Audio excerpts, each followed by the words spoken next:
Black women, Black people are just 13% of the population in the United States. However, Black children make up about 38% of all missing child cases and receive far less media attention. And Black women make up around 32% of all missing women's cases. You and your sister-in-law, founded the Black and Missing Foundation to investigate and call attention to the situation, in large part because you found that there were so many gaps in law enforcement and the ability of Black families to get attention from the media for their loved ones. Can you say more about your decision to intervene and provide a private solution to a very public problem? Sure. So first, I want to say good morning and thank you so much for having this tough conversation. You know, my sister-in-law, Derrick, and I started this organization 16 years ago in 2008 to sound the alarm that people of color are disappearing at an alarming rate. And they, at the time, were mostly Black males. And we decided, how can we use our voice and our experience to bring awareness to this pandemic that is affecting our community?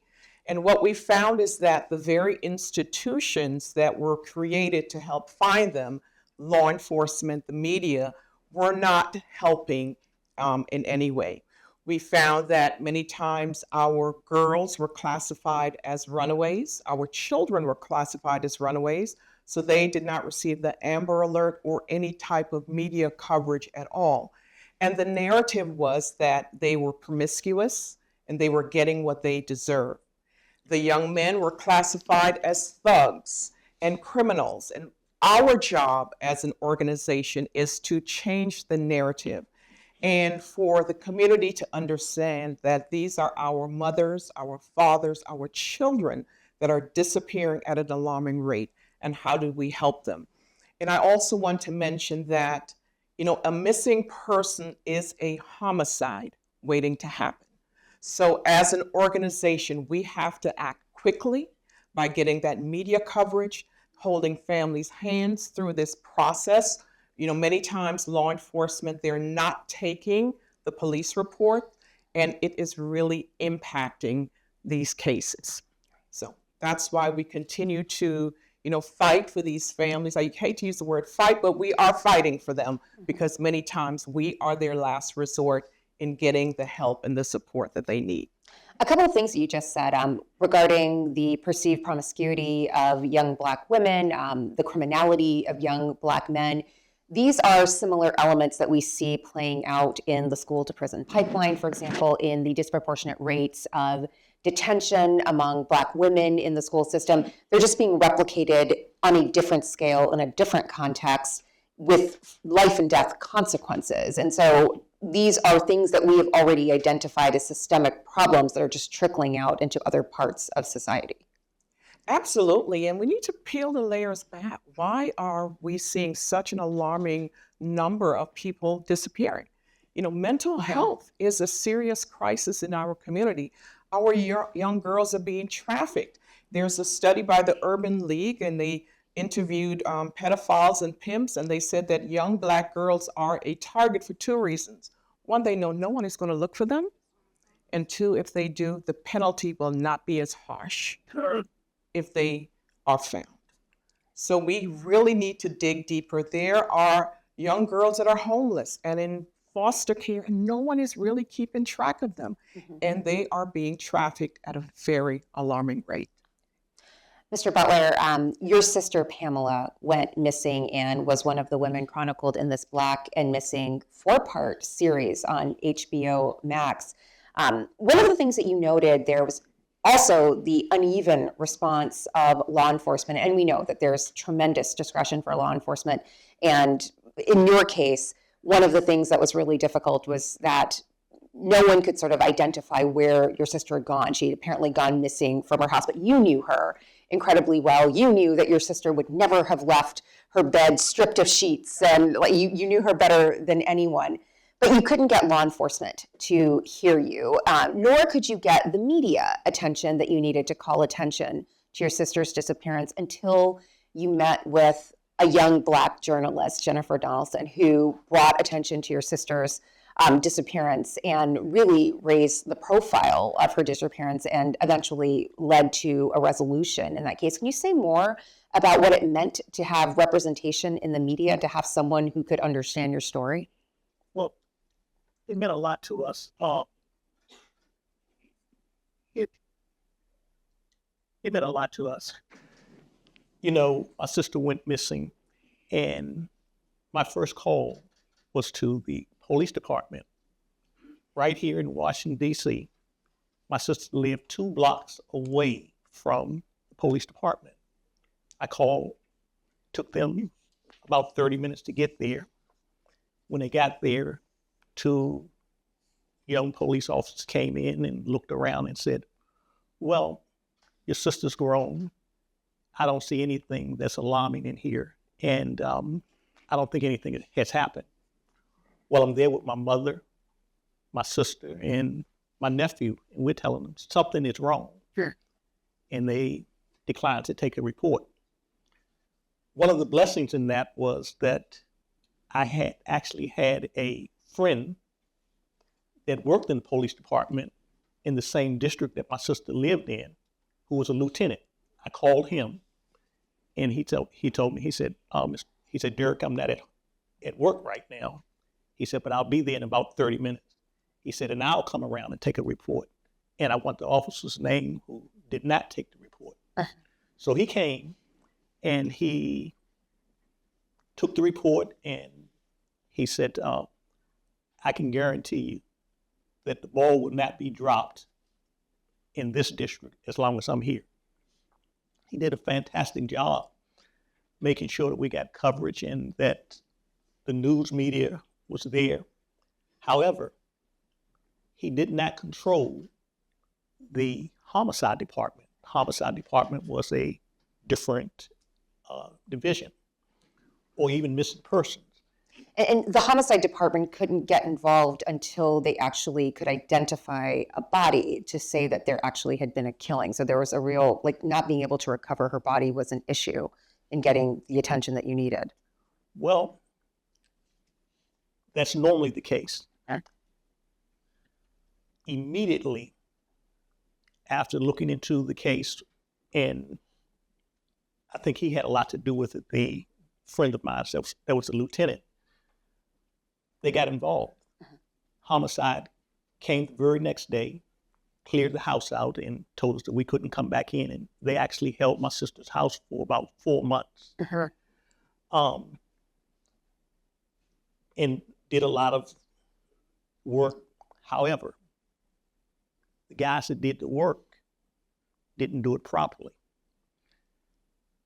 I was out walking the streets, pounding the pavement, and my sister's boyfriend, who actually murdered her, I called him while I was walking one day, and he said to me, he says, the police department came to my house and they tore it up, but they didn't even take the clothes that I was wearing when I was at your sister's house. I was furious once I heard that. And I called the police department back, and I jumped up and down, and I just became a force that they didn't want to deal with, because I was calling them out on everything that I thought that was wrong.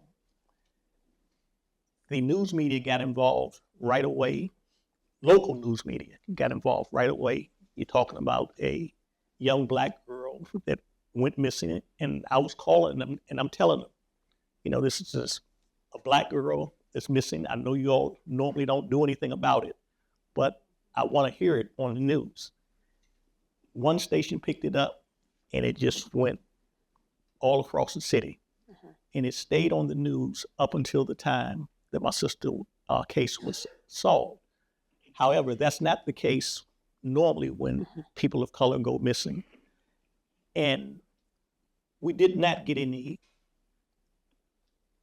national coverage until the very end of the case. It took them from 2009 to 2017 before they actually solved the case. I went through probably about 8 different detectives in my sister's case. Some of them took the case and did absolutely nothing with it. Finally got a detective that was really invested in the case. He actually asked for the case. He went to the chief of police and said he wanted the case. And he got on the case, and he actually solved the case within 4 months. So the news media is very important when we go missing. Yep, very important. And you said a couple of things. One, your own personal connection within the police department was absolutely imperative. The fact that you had this young Black woman journalist who took a real interest in the case and was able to elevate it in her newsroom, and then it went viral with your local news media. But you also said it really never got the national media coverage. And Tanesha, I wanted to talk with you about that. The late, great Gwen Ifill once noted that there is a tremendous outpouring of attention when young white women go missing. So we can think about Natalie Holloway in Aruba, or Lacey Peterson in Modesto, California, or Gabby Petito. But we rarely hear national news stories involving young Black women who go missing. Can you tell us about your experience with the media when your daughter went missing and what you felt was lacking in their coverage of her case?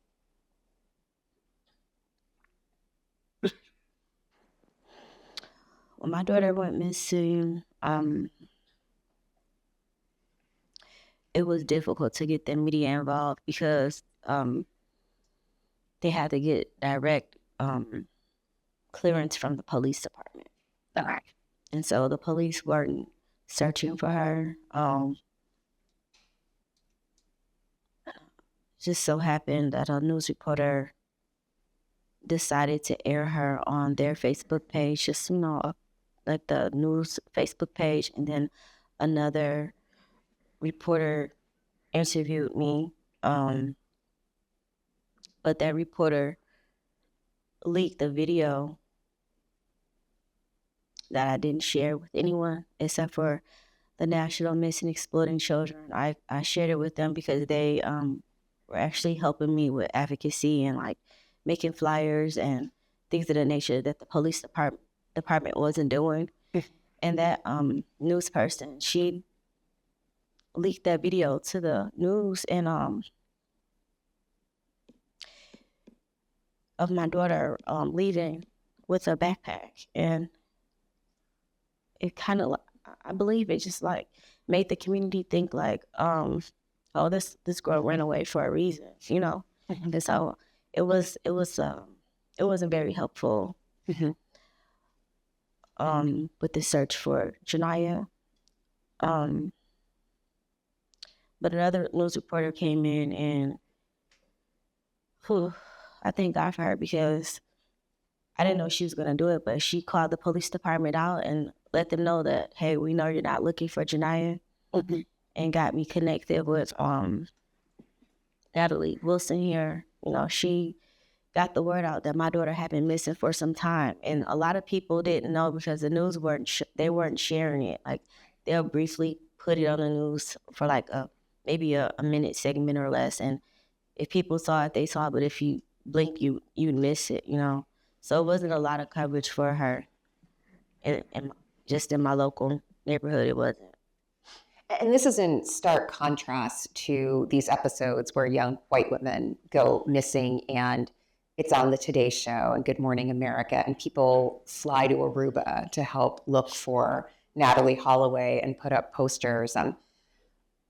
What is it about a society that would propel individuals to leave their homes, their communities, to search for someone that they don't know, when we won't even do the bare minimum in our own neighborhoods for people who look like our own children? And that's what we're trying to change. As an agency, as an organization, our missing deserve to be household names too. And we are working around the clock with not only to find Joniah, but thousands of missing young Black women. And as a community, we have to do our part, and we are not asking for anything different, anything new. We want the same level of media coverage and law enforcement resources as any other case. There are times when families have to spend their own dollar to get flyers, to get the basics to help find their missing individuals.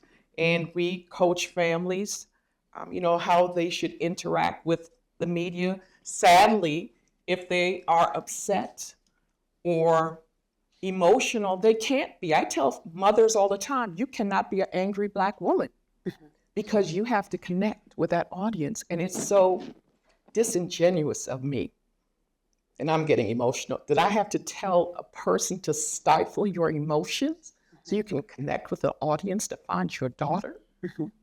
But To that's get the them to society. see you as a mother. Exactly. Yeah. So we have a lot of work to do as a society. And again, we're not calling out the media or law enforcement. It takes all of us to do our part to help find these missing individuals.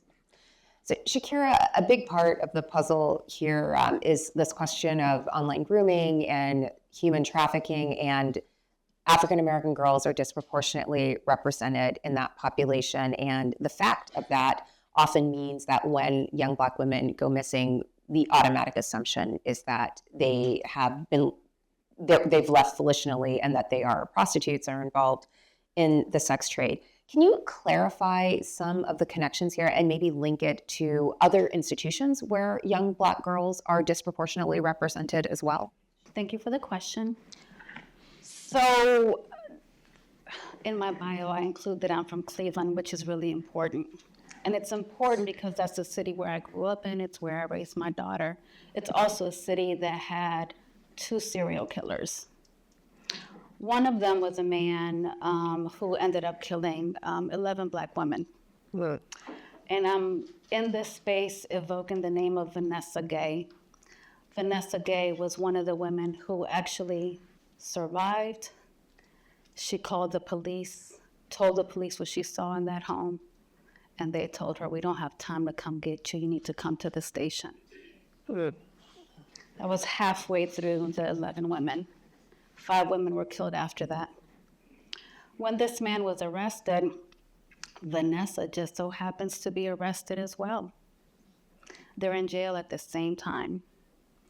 Vanessa's in jail because she has developed a drug dependency to cope with the unaddressed trauma and the survivor's guilt of what she saw and what she experienced.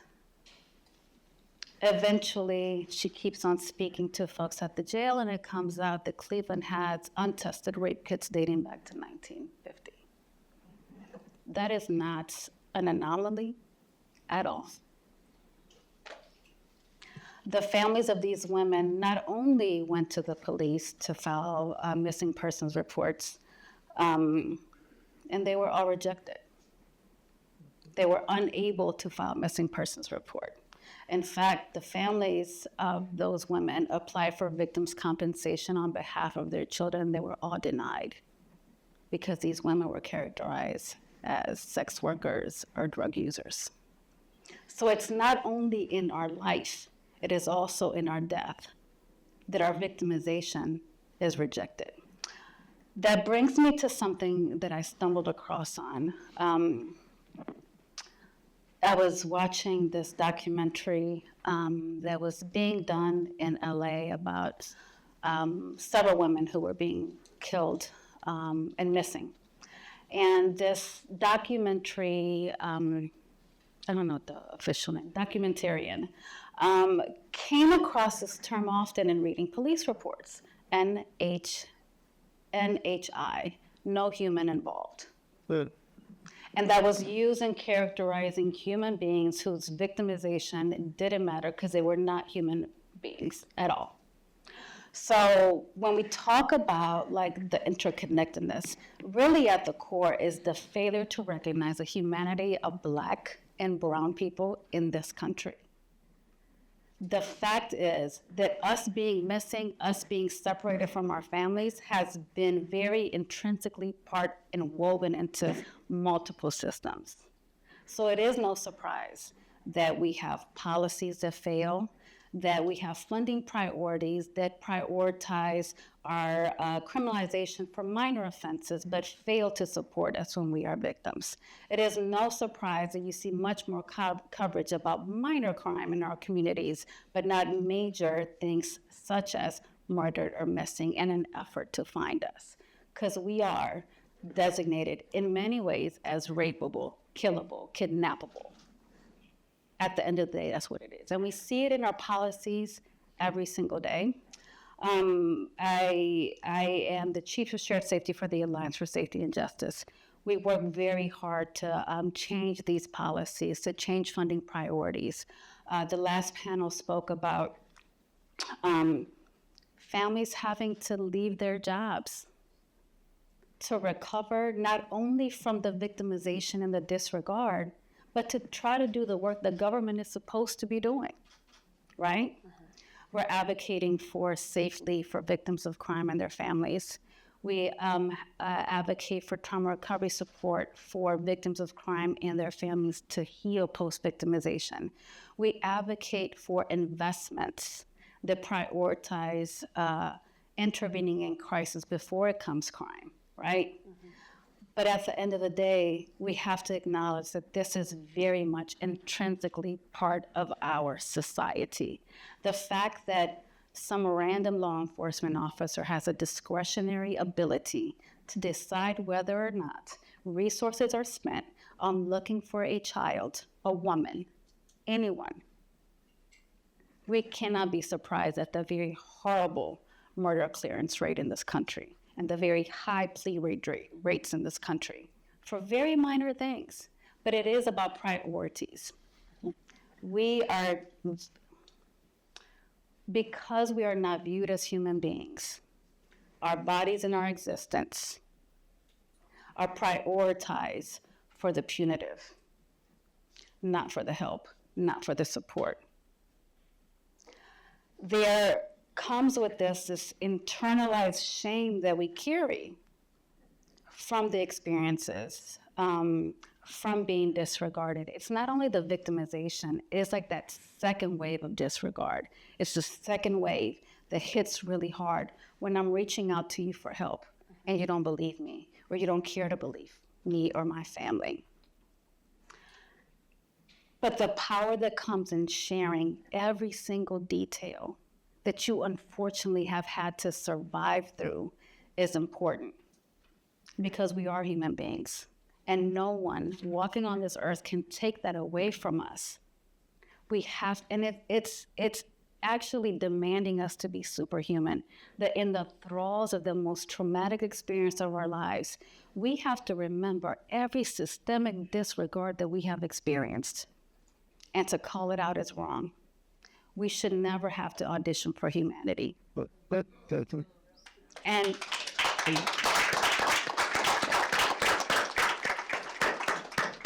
the media, and often, too often, government systems require that of us.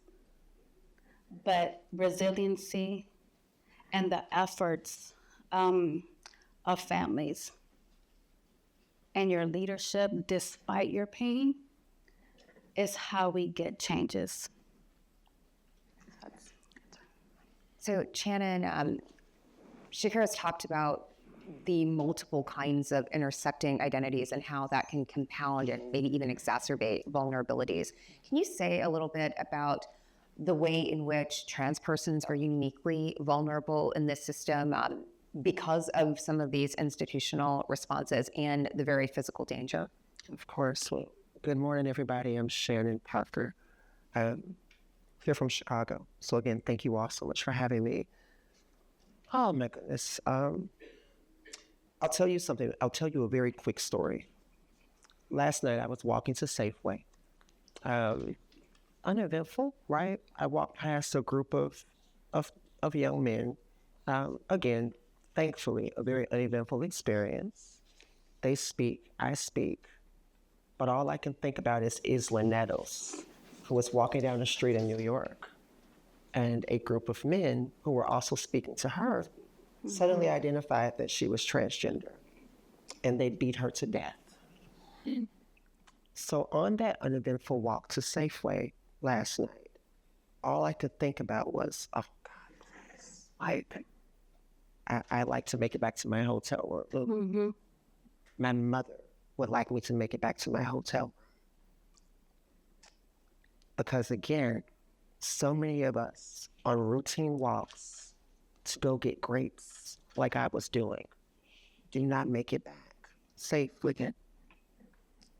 So when we think about the intersecting issues of trans people, they oftentimes face severe brutality, discrimination, and they are labeled as an invisible population. As sure as I sit here before you, there is nothing invisible about me. What it is that we are largely an ignored population, and a population who is oftentimes told, what happens to you is your fault because of who you chose to be.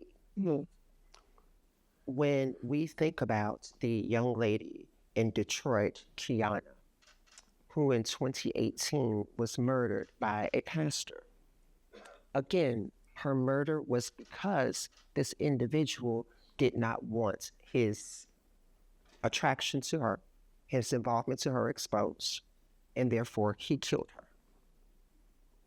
So again, so often we hear this misnomer that, she tricked him, she did something. No.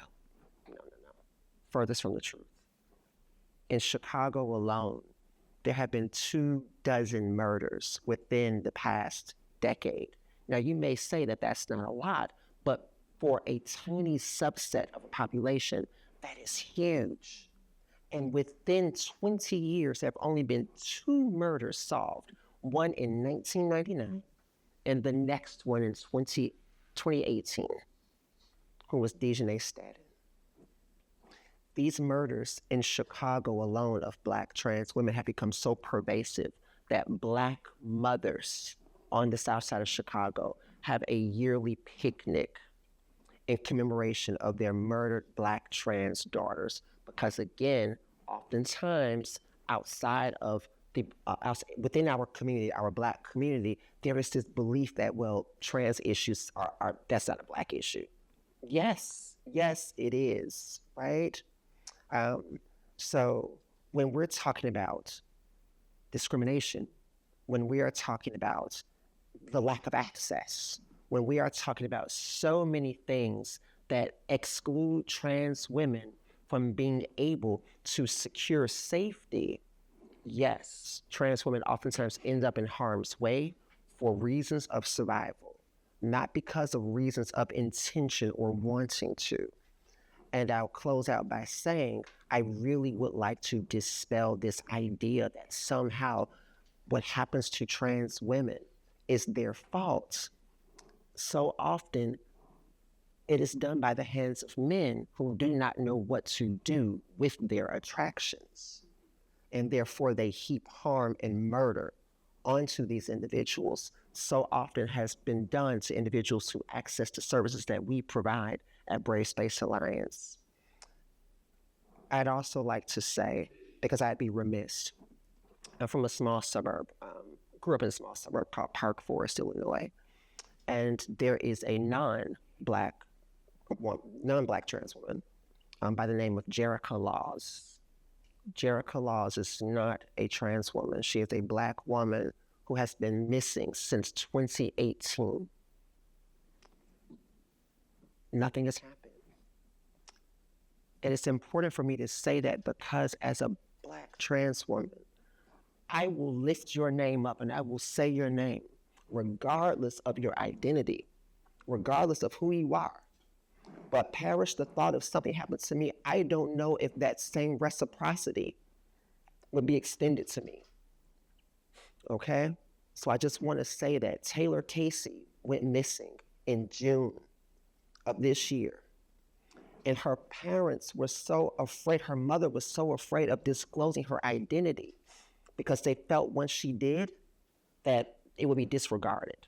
And sure enough, I almost said sure as something else, sure enough, when her identity came front and center, all of a sudden, Everybody felt like there was subterfuge, there was dishonesty. Oh, you all should have said something. We wouldn't have put forth all this effort.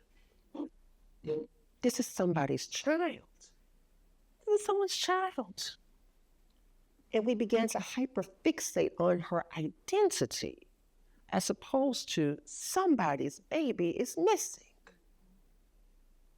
So again, I digress, but I just wanted to share those things. Thank you.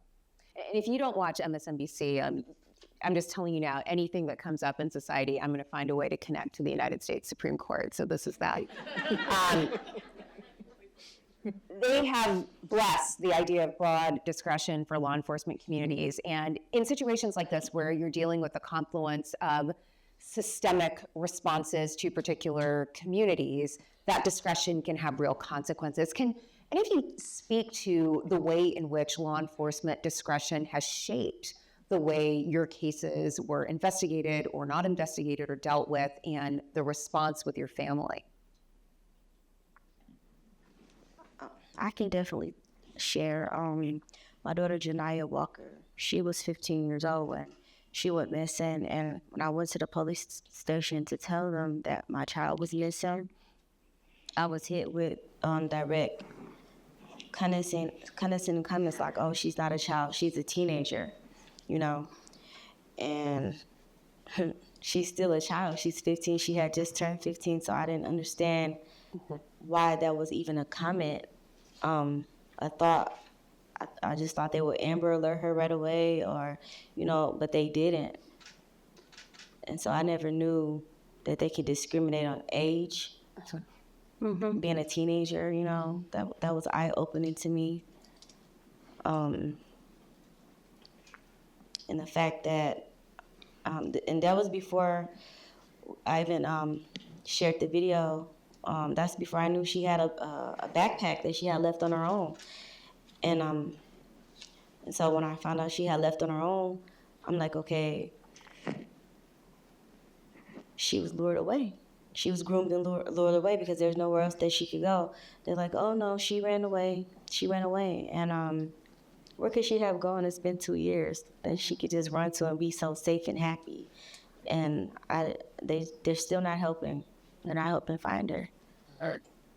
And Derrick, did you find that a similar kind of discretion? I know that you had your contact in the police department, but Tanesha has talked about the discretion to view a child as an adult capable of making adult decisions, and therefore limiting the interest in law enforcement and actually investigating the disappearance. Were there also scenarios where law enforcement discretion played a role in how your sister's disappearance was investigated? Yes, there were. They tried to tell me that my sister was probably just out partying, in spite of the relationship that I had with my sister, my mother had with her. My mother and my sister were very good friends. They hung out together all the time. And for my sister not to have gotten in contact with my mother when she promised that she would, my sister went missing over the around Valentine's Day. And my mother, my sister, and the guy that murdered her were supposed to go out. And they just disregarded all of that. That, well, she doesn't have to call you. And I actually had a police officer to tell me that, or to tell my mother that. And I went to the chief and I said, is this the way you train your police officer to talk to our parents? The chief of police immediately called the detective in front of me and made him apologize.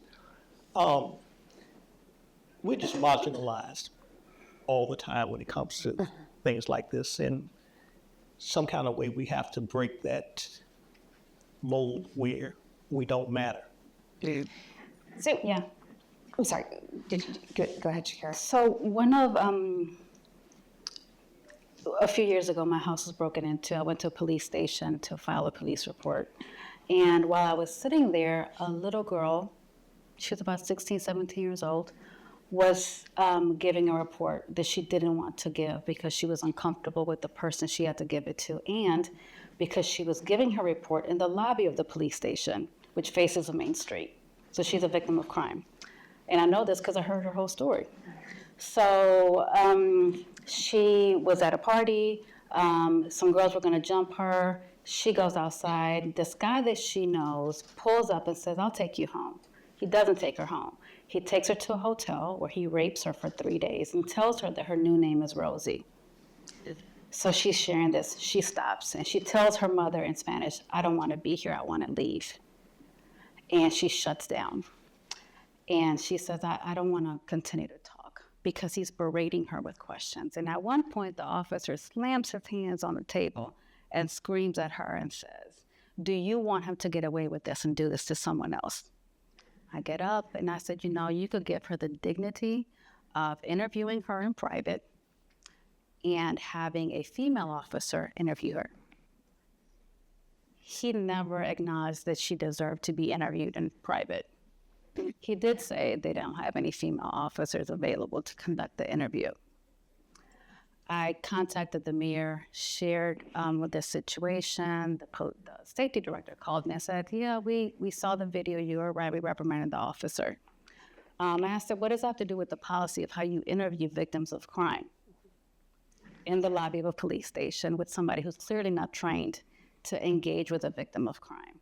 And it never occurred to them that you have to have a policy to do this. He said, well, we'll talk to in the line meetings, we'll talk to the officers of that station.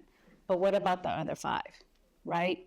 So it turns out that their interview protocols were from 1970. Yep. And they had to be rewritten by someone who was just randomly in there to file a report on a home invasion, right? So a lot of times what we don't understand is that we think common sense is common. That's not true. You assume that somebody would have a policy about how to engage victims of crime written down. That's not the case. So there's obviously a lot of discretion at the level of the individual officer. There's also a fair amount of deviation from That's jurisdiction to jurisdiction. So different states have different policies, even with regard to whether or not individuals can be reported to NAMUS, the National, the Federal Registry of Missing Persons. There has been efforts to try to systematize this at the federal level. There has been legislation that's been proposed, though not passed. We've heard about some of this. In your view, what would the most effective interventions be? And are they state interventions? We heard about what Minnesota has done, implementing a task force, and that's been replicated in 2 other states. California has implemented the Ebony Alert that would alert individuals when an African American person has gone missing. Are those the kinds of systems we need, and do we need them at the state level, at every state? And in that sense, does it need to be federalized? Yes. Okay. Ideally, yes. Personally, I think that we're going to have to do more at the grassroots level, more on the individual level, because I personally do believe that much of the policies and laws that are passed are performative at best. Again, I'll only speak through the lens of my expertise, but I know that 256, trans women have been murdered in the United States within a decade. And of those, a very small amount of those crimes have been solved. In Chicago, that's greatly exacerbated. So when you compound that with Black women who are not transgender, it's skyrocketing. So Even in the face of national exactly. policies. So while Illinois, which is a bastion of protections on paper for LGBTQ folks, federally, right, we have laws that actually are supposed to protect folks from that.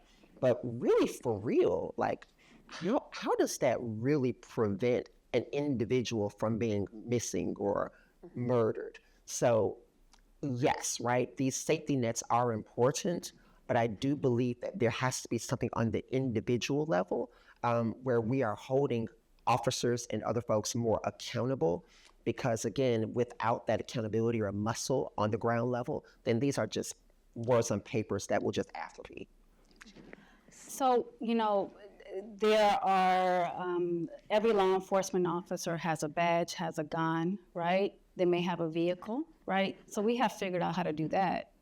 I would say it's really about certifying, right? If a police department is failing to take action, right, on issues related to missing and murdered people, why are they getting any sort of funding, right? You are violating your stated purpose of existence, right? There are union contracts that build in automatic overtime for things like minor drug possession. Is there a way to incentivize, because that seems to motivate people, to incentivize mandatory overtime and, securing and looking for a missing person? And, there are ways that systemically we have figured out how to incentivize the things that we prioritize. So if we prioritize differently and incentivize for that, because really the whole goal should be safety. That's supposedly why you exist, right? So if your goal is safety and the motivation is around that, then we can figure out how to make sure that officers have the tools and the incentives that they need. Otherwise, we keep chasing things, because at the end of the day, like a police department that has a district of several missing and murdered, several missing people, unsolved homicides, why are they getting any funding? Why? I mean, clearly they're not great at what they're supposed to be doing. So why should they be funded? Natalie? I'd like to mention a couple of things. One, most police jurisdictions or agencies are not graded on the number of missing persons cases they solve. It's on robberies, murders, and that's where the funding comes in for them. And one of our panelists mentioned policies and procedures. What we're finding is that the policy in many law enforcement agencies does not say you classify a missing child as a runaway. So why are officers classifying these children as a runaway? It's clearly not in your policy. And think about it, if you have two flyers, one says missing, one says runaway, which one would spur you into action? So we are working around the clock to change those unofficial policies that law enforcement has, they're using. And we need to also understand, what's going on in our jurisdictions. I know I live in the District of Columbia. There is no waiting period to report someone missing. So we need to educate our community as to the laws in their particular county or jurisdiction. This work is about the people. It is far beyond me. So I know that it will continue. It has to continue, because our caseload has increased. From last year, we have seen a 200% increase in the number of missing people reported to us. So I'm not worried. I know that this work, it has to continue because it is so needed. And on your website, I thought this was very striking. Your Black and Missing Foundation website describes this as seeking equal opportunity for Black victims. And I mean, to frame it in the language of anti-discrimination, this is a civil rights question, not just a criminal justice question. Absolutely. This is a civil rights issue. And as I said earlier, we're not asking for anything different or special. We want the same equal treatment, equal media coverage, equal law enforcement resources to help find and bring our missing home.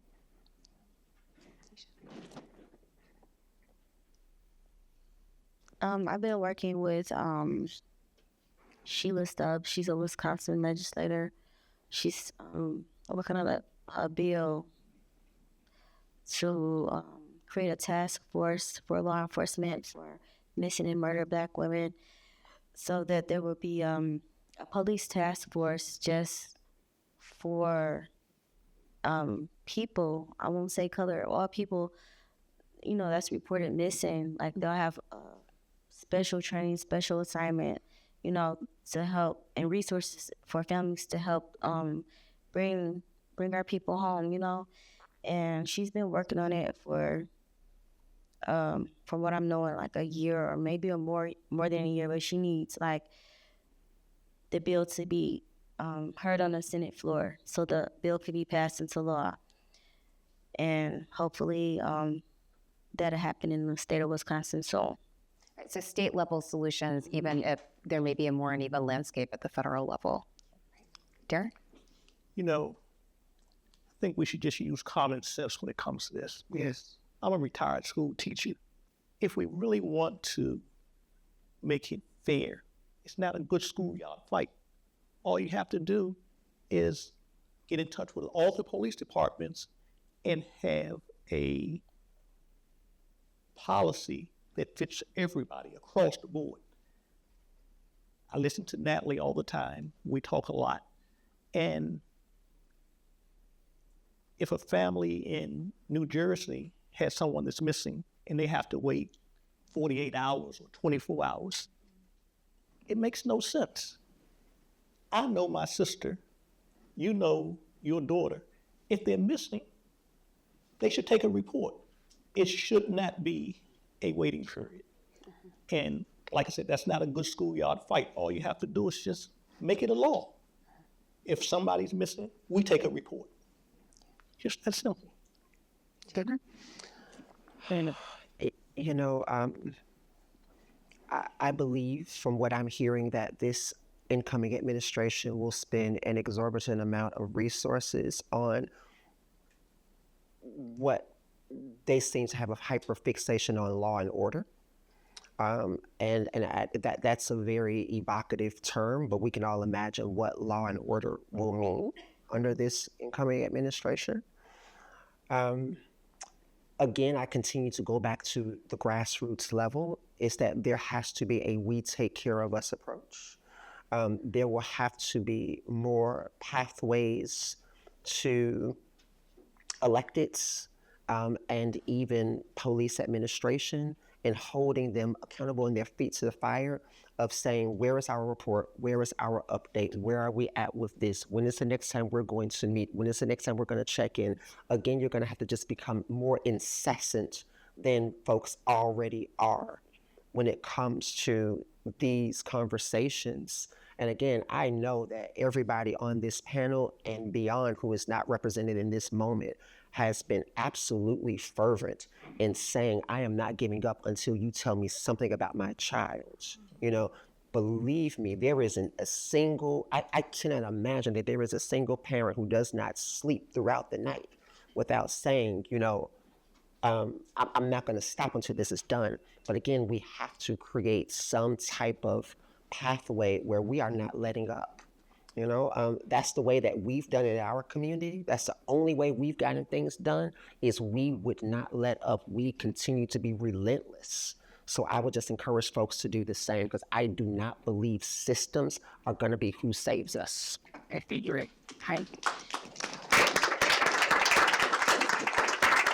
Shakyra, last but not least. The communities, public safety, the communities. And it will always belong. Community public safety belongs to the community. It will always belong there. Supporting organizations, supporting individuals who are rooted in this belief that we are community, we are the ones who are going to define safety, is a long-term commitment. And it's going to take a while, but we're here for it. Well, thank you so much to Linda and OJP for being here for this. Thank you. And thank you to our panelists.